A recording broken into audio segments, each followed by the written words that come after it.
আমি বলে দিতে চাই, আমাদের জীবনের চেয়ে মায়েদের ইজ্জতের মূল্য আমাদের কাছে অনেক বেশি। আমি সাফ সারা বাংলাদেশের শান্তিকামী মুক্তি পাগল মানুষকে বলে দিতে চাই, বিশেষ করে যুবকদেরকে বলে দিতে চাই, কোনো মায়ের সাথে কেউ যদি এই ধরনের অসভ্য আচরণ করে, আপনারা আবার 24-এর মতো বিস্ফোরিত হবেন। বলবেন জীবন দিব কিন্তু মায়ের মর্যাদা দেব না, কাউকে না মায়ের মর্যাদা নিয়ে টান দিতে দেব না, জীবনের বিনিময়ে হলেও মায়ের মর্যাদা রক্ষা করব। যারা মাদেরকে নিয়ে এইরকম অপমান করেন, এদেশের অর্ধেক হচ্ছেন আমাদের মায়ের সমাজ, তারা কিভাবে আশা করেন সেই মায়েরা তাদেরকে সমর্থন দেবে? আমরা দোয়া করি শুভ বুদ্ধির উদয় হোক। হ্যাঁ, মাদের ছাড়াও বিভিন্ন জায়গায় হচ্ছে, আজকেও ঢাকায় দেখেছেন কিছু একটা হয়েছে। প্রতিদিন বিভিন্ন জায়গায় অসহিষ্ণু এই কার্যক্রম চালানো হচ্ছে। কেন রে ভাই, এখন তো মাঘ মাস, এই শীতের দিনেই যদি মাথা এত গরম হয়, চৈত্র মাসে কি হবে? আপনার আদর্শ নিয়ে আপনি মাথা ঠান্ডা রেখে যান জনগণের কাছে, সুন্দর করে বুঝায় কথা বলেন, আপনাকে আমরা ওয়েলকাম করব। কিন্তু আপনি গায়ের জুড়ে সেই ফেসিবাদী কায়দায় আবার নির্বাচনকে চলে বলে কৌশলে নিজের ইচ্ছা মতো প্রভাবিত করবেন। এখনকার যুব সমাজ 24-এ চিৎকার দিয়ে ঘুমাইয়া পড়ে নাই। যুবকদেরকে বলছেন তাদেরকে বেকার ভাতা দেবে, কে বলছে? তারা আপনার কাছে গিয়ে মিছিল করে, আপনাদের কাছে মিছিল করে বলছে যে আমরা বেকার ভাতা দেন। আমাদের যুবকদেরকে আমরা বেকার ভাতা দিয়ে অপমানিত করতে চাই না। আমাদের যুবক যুবতীদের প্রত্যেকের দুটি হাতকে আমরা দেশ গড়ার কারিগরের হাতে পরিণত করতে চাই এবং তাদের হাতে মর্যাদার কাজ তুলে দিতে চাই। তারা যেন বুক ফুলিয়ে বলতে পারে, এদেশ আমার দেশ, আমি বাংলাদেশ, আমি বাংলাদেশের জন্য আমার 2 হাত দিয়ে অবদান রেখে চলব। আমি হাত বাড়িয়ে কারো কাছ থেকে বেকার ভাতা নেব না। যুবকরা মন খারাপ করেছেন? আপনারা কি বেকার ভাতা চান না কাজ চান?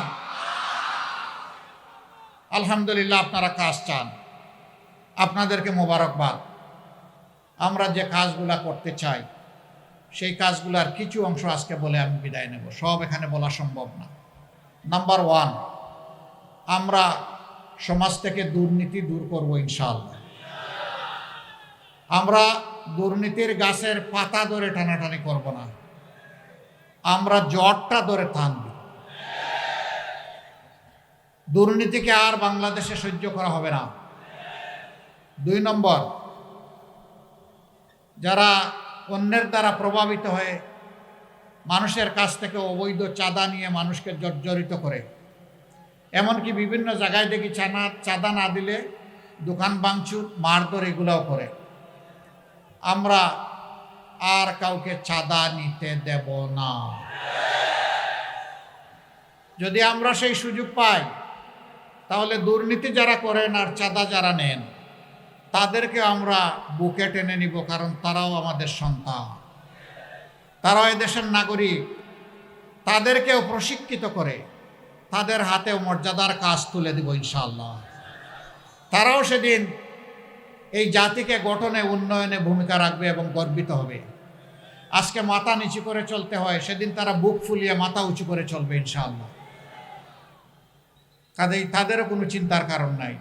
সমাজ মুক্তি পাবে তাদের নির্যাতন থেকে, আর তারা মুক্তি পাবে লজ্জার হাত থেকে। এরপরে আমরা কি করব? আমরা সমাজের সকলের জন্য ন্যায় বিচার কায়েম করব ইনশাআল্লাহ। প্রেসিডেন্ট যে বিচার পাবেন, গ্রামের একজন সাধারণ কৃষক একই বিচার পাবে। যে অপরাধে গ্রামের একজন সাধারণ মানুষকে আইনের আওতায় এনে শাস্তি দেওয়া হবে, একই অপরাধ করলে আইন প্রেসিডেন্টকে ছেড়ে কথা বলবে না। বিচার সমান। এই বিচারে যারা ভয় পায় তারা আমাদের বিরোধিতা করবে। আমরা তাদেরকে ভয় পাই না, আমরা একমাত্র আল্লাহ তাআলাকে ভয় করি। আমাদের 3য় অঙ্গীকার, মানুষের পেটে এবং মুখে ভাত তুলে দেওয়া, এটা আমাদের দায়িত্ব, কিন্তু রিজিকের মালিককে আল্লাহ রাব্বুল আলামিন। আমরা আল্লাহ তাআলার কাছে চাইব এবং মানুষের অর্থনৈতিক প্রবৃত্তি অর্জনের জন্য স্বচ্ছতার সাথে দূরদর্শী চিন্তা করব ইনশাআল্লাহ। আগামী 5 বছর পরে বাংলাদেশ কোথায় যাবে, 10 বছর পরে কোথায় যাবে, 50 বছর পরে কোথায় যাবে, এটা জরুর নয় যে জামাতে ইসলামীকেই দেশ শাসন করতে হবে, কিন্তু এটা জরুর যে এই দেশে সুশাসন থাকতে হবে। এই দেশকে যারা ভালোবাসে তাদেরকেই শাসনের দায়িত্ব দিতে হবে। প্রিয় দেশবাসী, আমরা সেই রকম ভিশন নিয়ে, পরিকল্পনা নিয়ে আপনাদের সাথে বসবো, কথা বলবো, ডায়ালগ করব, তারপরে সবাই মিলে বাংলাদেশ গড়ব ইনশাআল্লাহ। ব্যাংক ডাকাত, শেয়ার মার্কেট লুটেরা, তাদের কি হবে? তারা অনেকে পালিয়ে বিদেশে গিয়ে আলিশান বাড়িতে থাকেন। আল্লাহ যদি আমাদেরকে তৌফিক দেন, আমরা ওদের পেটের ভিতরে হাত ঢুকাইয়া জনগণের টাকা বের করে নিয়ে আসবো। যা পারি, যতটুকু পারি, সেই টাকা রাষ্ট্রীয় তহবিলে যোগ হবে, তাই দিয়ে জনগণের উন্নয়ন কর্মকাণ্ড পরিচালিত হবে ইনশাআল্লাহ। এরপরে যদি আল্লাহর মেহেরবানিতে আমরা দায়িত্ব পাই নেই, সেই দিন থেকে আমরা সাফ বার্তা সবাইকে দিয়ে দিব, আগে যা করেছেন করেছেন, এখন উজু গোসল করে ঠিক হয়ে যান। এখন আর এগুলা চলবে না। আগেরটা কি হবে পরে দেখা যাবে, কিন্তু এখনটা করলে আর কেউ রেহাই পাবেন না। এই বার্তা যখন চলে যাবে, আমরা বিশ্বাস করি মাথা যদি ঠিক থাকে শরীর ঠিক হয়ে যাবে। রাজনীতির জায়গাটা স্বচ্ছ হয়ে গেলে গোটা সমাজ স্বচ্ছ হয়ে যাবে ইনশাআল্লাহ। তখন আর কেউ দুঃসাহস দেখাবে না দুর্নীতি করার, অন্য কোনো অপরাধ করার। অপরাধ তো এখান থেকে শুরু হয়, সমস্যা তো গুড়ায়, সমস্যা সমাজের মাথায়। আমরা আবারও বলছি, লেজ ধরে টান দিব না, আমরা কান ধরে টান দিব ইনশাআল্লাহ। যারাই অপরাধ করবে কোনো ছাড় নাই। সম্মানিত ভাইরা, আমাদের সমাজের একটা বিপুল সংখ্যক শিশু, তারা শিক্ষার আলো থেকে একেবারেই বঞ্চিত। তার মা পেটের ভাত যোগান দিতে পারে না, ওরা শিক্ষা দিবে কিভাবে? সে কি দেশের নাগরিক নয়? সরকারের কোনো দায়িত্ব নেই? সেই লোকগুলা যখন শিক্ষা পায় না, অনাদরে, অবহেলায়, অযত্নে বড় হয়, তখন তাদের মনের মধ্যে দ্রোহের আগুন জ্বলে উঠে। আমি কি এই সমাজের কেউ নই? এই সমাজ আমাকে এইরকম অন্ধকারে ফেলে দিল কেন? তার মনে তখন প্রতিরোধ স্পৃহা জাগ্রত হয়, তখন বিভিন্ন ধরনের অপরাধ কর্মকাণ্ডে সে জড়িয়ে পড়ে। এর জন্য আমার ওই অবুঝ শিশুটি দায়ী নয়, এই জন্য দায়ী সমাজ এবং সরকার, যারা তাদেরকে শিক্ষার আলো থেকে বঞ্চিত করেছে। ইনশাআল্লাহ আল্লাহ তাআলা আমাদেরকে দেশ পরিচালনার সুযোগ দিলে আমরা তাদেরকে বুকে তুলে নেব এবং তাদের শিক্ষার ব্যবস্থা করব। তাদের মধ্য থেকে মণিমুক্তা বের হয়ে আসবে, আমরা এটা আশা রাখি। এমনকি তাদের মধ্য থেকে বের হয়ে কেউ এসে আগামী দিনের প্রধানমন্ত্রী হতে পারে। শুধু রাজার ছেলে রাজা হবে, রাজনীতির এই সংস্কৃতি আমরা পাল্টে দিতে চাই। যার যোগ্যতা আছে সেই দেশ পরিচালনার দায়িত্ব পাবে ইনশাআল্লাহ, জনগণের ভালোবাসা এবং সমর্থন নিয়ে। ওই পৈতৃক সূত্রে, জমিদারি সূত্রে রাজনীতি এই দেশের মানুষ আর দেখতে চায় না। পরে কি করব? এই দেশ বিশ্বের একটা সদস্য দেশ, বিশ্ব সবার সাথে আমাদের চলতে হবে, চলতে চাই।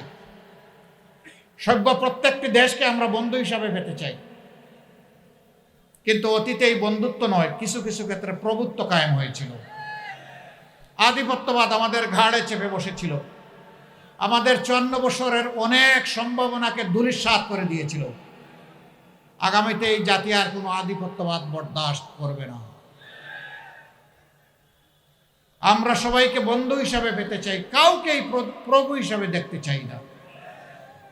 কেউ যেন আর প্রভুর নাটকে অভিনয় করতে না আসেন। আমরা সবার সাথে ভালো সম্পর্ক, প্রতিবেশীদের সাথে ভালো প্রতিবেশীর সম্পর্ক আমরা রক্ষা করব, কিন্তু আমরা চাই আমাদের সাথেও যেন সেই সম্পর্কটা রক্ষা করা হয়। কিছু লোক জাতিকে বিভক্ত করেছে, মুক্তিযুদ্ধের পক্ষ বিপক্ষ, অমুক ধর্ম, ধর্মে ধর্মে ক্লেশ, চেতনার ক্লেশ, এগুলা লাগাই রেখেছে।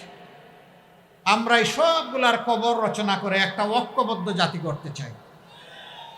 হিন্দু, মুসলমান, বৌদ্ধ, খ্রিস্টান সবাই মিলে আমরা একসাথে ফুলের বাগানের গাছগুলোর মতো থাকতে চাই, নিরাপদে শান্তিতে থাকতে চাই, সম্মানের সাথে থাকতে চাই।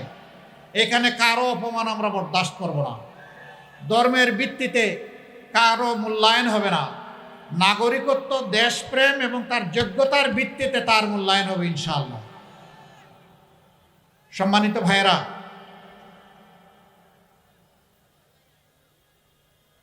এই বাগেরহাটেরও অনেক সমস্যা আছে না? আবার অনেক সম্ভাবনাও আছে। যুগ যুগ ধরে বাংলাদেশের বিভিন্ন অঞ্চলকে পিছিয়ে রাখা হয়েছে। 15 সালে আমি শরণখোলায় একটা এলাকায় গিয়েছিলাম। জমিনের আইল দিয়ে চলতে হয়েছে, ভালো একটা রাস্তা নাই। 3 জায়গায় আমরা পড়েই গেলাম, আবার উঠে চলতে থাকলাম। কেন? এই বাগেরহাট কি বাংলাদেশের অংশ নয়? হ্যাঁ, উন্নয়নে যারা অবদান রেখেছেন আমরা তাদেরকে ধন্যবাদ জানাই। আবার উন্নয়ন করতে গিয়ে যারা ডাকাতি করেছেন তাদেরকে ধন্যবাদ জানাইতে পারবো না। জনগণের টাকা নিয়ে যারা নিজেদের পকেট বাড়ি করেছেন, সিঙ্গাপুর বানিয়েছেন আর কানাডায় বেগমপাড়া গড়ে তুলেছেন, আমরা তাদেরকে ধন্যবাদ জানাতে পারবো না। আমরা আপনাদেরকে কথা দিচ্ছি, আমরা সুযোগ পেলে নির্যাতের ভিত্তিতে যে এলাকা সবচেয়ে বেশি বঞ্চিত ওই এলাকার দিকে ইনশাল্লাহ আমাদের চোখটি প্রথমে পড়বে ইনশাল্লাহ। আমরা এটা দেখব না কোন মন্ত্রী মহোদয় আর প্রেসিডেন্ট সাহেবের বাড়ি কোথায়, আমরা দেখব কোন এলাকার পাওনা সরকারের কাছে সবচেয়ে বেশি। সেই ঋণ সরকারকে পরিশোধ করতে হবে ইনশাআল্লাহ। যদি শুধু সমাজে ইনসাফটা কায়েম করা যায়, দুর্নীতি সহ সব বন্ধ হয়ে যাবে। এই দেশকে জাতিকে পাল্টানোর জন্য 5টা বছর যথেষ্ট। আপনারা কি তা বিশ্বাস করেন? ইনশাআল্লাহ আমরা গভীর আস্থা রাখি এই ব্যাপারে, এবং ইনশাআল্লাহ আল্লাহ তৌফিক দিলে আমরা পারবো ইনশাআল্লাহ। কেন পারবো? যেহেতু আমাদের নিজস্ব কোনো ধান্দাবাজি নাই। আমাদের একটাই ধান্দা, কিভাবে এই জাতির কিছু ভালো করা যায়। আপনাদের সবাইকে অনুরোধ জানাবো, 12 তারিখের 2টি বুথে আপনারা ঐতিহাসিক গুরু দায়িত্ব পালন করবেন ইনশাআল্লাহ। হা বুট মানে হচ্ছে ফেসিবাদ আর ফিরে না আসুক, এক কথা এইটাই হা বুট। হা মানে আজাদি, না মানে গুলামি। এবার আপনারা বলুন, আজাদি না গুলামি? আজাদি না গুলামি?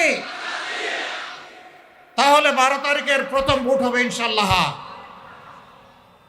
শুধু আমি একা না, আমার মা বাবা, ভাই বোন, স্ত্রী পুত্র যারাই আছে ভোটার, আপনজন প্রিয়জন এলাকাবাসী সবাইকে নিয়ে আমরা নতুন বাংলাদেশের পক্ষে দাঁড়িয়ে যাব ইনশাআল্লাহ। মনে রাখবেন, হা জিতলে বাংলাদেশ জিতবে, আর হা হেরে গেলে বাংলাদেশ হেরে যাবে। আমরা বাংলাদেশকে হারাতে দিব না ইনশাআল্লাহ। দ্বিতীয় ভোটটি হবে ন্যায় এবং ইনসাফের পক্ষে। 11 দল যে প্রতীক নিয়ে যেখানে এসেছে আমরা সবাই এক। এখন আমাদের পরিচয়, আমরা 11 দলীয় নির্বাচনী ঐক্য, আমরা ঐক্যবদ্ধ বাংলাদেশ। আপনারা ঐক্যবদ্ধ বাংলাদেশের পক্ষে থাকবেন? তাহলে সেদিনকার এখন যেমন গণজোয়ার চতুর্দিকে সৃষ্টি হয়েছে ন্যায়ের পক্ষে, ইনসাফের পক্ষে, সেদিন যেন ব্যালটের জোয়ার সৃষ্টি হয় ইনশাআল্লাহ। তবে আপনাদেরকে একটু সাবধান করে যাব, কেউ যদি আকাশ থেকে কালো চিলের রং ধারণ করে কারো ভোট ছু মেরে নিয়ে যেতে চায়, ওর ডানা সহ খুলে ফেলবেন।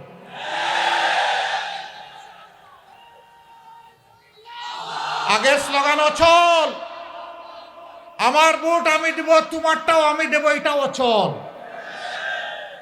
তোমার ভোট তুমি দাও, আমার ভোট আমি দেব, আমার ভোটে হাত বাড়ালে খবর আছে। সম্মানিত ভাইরা, নিজের এই ভোটের পাহারাদারি করতে হবে, অন্যের ভোটেরও পাহারাদারি করতে হবে। নাগরিকদের পূর্ণ অধিকার, যারে পছন্দ তারে ভোট দেবে, কিন্তু জোর করে আমার পছন্দের বাক্সে ঢুকাবো, এটাকে বুতা করে দিতে হবে। আমার সম্মানিত ভাইরা, আসুন এবার আপনাদের সামনে পরিচয় করিয়ে দিই। বাগেরহাটের 4টি আসনে 11 দলের পক্ষ থেকে যাদের হাতে আমরা নির্বাচনী ক্যান্ডিডেটের আমানত তুলে দিয়েছি, যাদের হাতে জনগণ তাদের ভোটের আমানত তুলে দিতে চায়, সেই চারজনকে এখন আপনাদের সামনে আমি পরিচয় করিয়ে দিচ্ছি। বাগেরহাট 1 আসনে অধ্যক্ষ মৌলানা মশিউর রহমান, বিশিষ্ট আলেমে দিন, দীর্ঘদিন ধরে তিনি হাজার হাজার, শক্ত করে ধরবেন, হাত উঁচু করে ধরবেন, দীর্ঘদিন ধরে তিনি হাজার হাজার আলিম তৈরি করেছেন, সমাজের খেদমত করেছেন, পরিচ্ছন্ন চরিত্র নিয়ে রাজনীতি করেছেন। আমরা তার হাতে ইনসাফের প্রতীক তুলে দিলাম। আরে ভাই, মার্কা আছে? কোন সে মার্কা? কোন সে মার্কা? আরো জুড়ে 12 তারিখ বিজয়ের ইনশাআল্লাহ। জাযাকুমুল্লাহু খায়রান। জি, আপনি নিয়ে বসেন, এই পাল্লা হাতে নিয়ে বসেন। তারপরে বাগেরহাট 2 আসন, এই আসনে আমরা একজন তরুণ নেতাকে মনোনয়ন দিয়েছি। তাকে আপনারা সবাই চিনেন, আলহামদুলিল্লাহ, মঞ্জুরুল হক রাহাত। তার হাতে ইনসাফের প্রতীক তুলে দিলাম। আমরা তারুণ্যকে, যৌবনকে সম্মান করি, এই নমিনেশন তার প্রমাণ। ও যুবকেরা, তৈরি হয়ে যাও, আগামীর বাংলাদেশ তোমাদের হাতে তুলে দেব। বাংলাদেশের ককপিটে তোমরা থাকবা, আমরা প্যাসেঞ্জার হয়ে তোমাদের পিছনে বসে আল্লাহর শুকরিয়া আদায় করব। বাগেরহাট 2 ভাই প্রতীক আছে? কোন সে প্রতীক? আরে ভাই, আরো জুড়ে। ইনশাআল্লাহ 12 তারিখ বিজয়মালা, ইনশাআল্লাহ। জাযাকুমুল্লাহু খায়রান। তারপরে বাগেরহাট 3 অ্যাডভোকেট আব্দুল ওয়াদুদ, তাকে আপনারা সকলেই চিনেন, রামপাল মোংলা না? ধরেন, শক্ত করে ধরেন, উঁচু করে ধরেন। আলহামদুলিল্লাহ, তার হাতেও আমরা ইনসাফের প্রতীক তুলে দিলাম। এই মানুষগুলোকে মায়া লাগে সত্যি। কেন? কারণ তারা সৎ, কারণ তারা কর্মঠ, কারণ তারা দেশপ্রেমিক। ইনশাআল্লাহ আপনাদের আমানতের ভার তারা রক্ষা করবেন। মার্কা আছে? কোন সে মার্কা? জুড়ে সুরে 12 তারিখ বিজয়ের মেলা, ইনশাআল্লাহ। জাযাকাল্লাহ।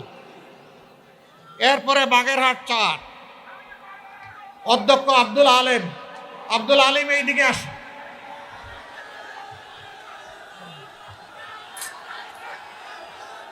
ধরেন, শক্ত করে, উঁচু করে। আমরা তার হাতেও ইনসাফের প্রতীক দাঁড়িপাল্লা তুলে দিলাম। হে রব্বুল ইজ্জত, আব্দুল আলিম সহ যাদের হাতে আজকে আমরা ইনসাফের প্রতীক তুলে দিলাম, তাদেরকে আজীবন মানুষের উপর ইনসাফ করার তৌফিক দান করো। ইনসাফের বাংলাদেশ গড়ার কারিগর হিসাবে কবুল করো। এই এলাকার মানুষের অন্তরে তাদের প্রতি আস্থা তৈরি করে দাও। প্রতীক আছে? কোন সে প্রতীক? আরো জুড়ে। ইনশাআল্লাহ 12 তারিখ সারাদিন বিজয়ের মেলা, দাঁড়িপাল্লা। আল্লাহ তাআলা কবুল করুন, আমিন। এবার আসুন, মহান মাহবুদের কথা উচ্চকিত করে আমরা বিদায় নেই। লিল্লাহি তাকবীর, লিল্লাহি তাকবীর। ইনকিলাব, ইনকিলাব, জিন্দাবাদ, জিন্দাবাদ। ইনকিলাব জিন্দাবাদ। আসসালামু আলাইকুম ওয়া রাহমাতুল্লাহ।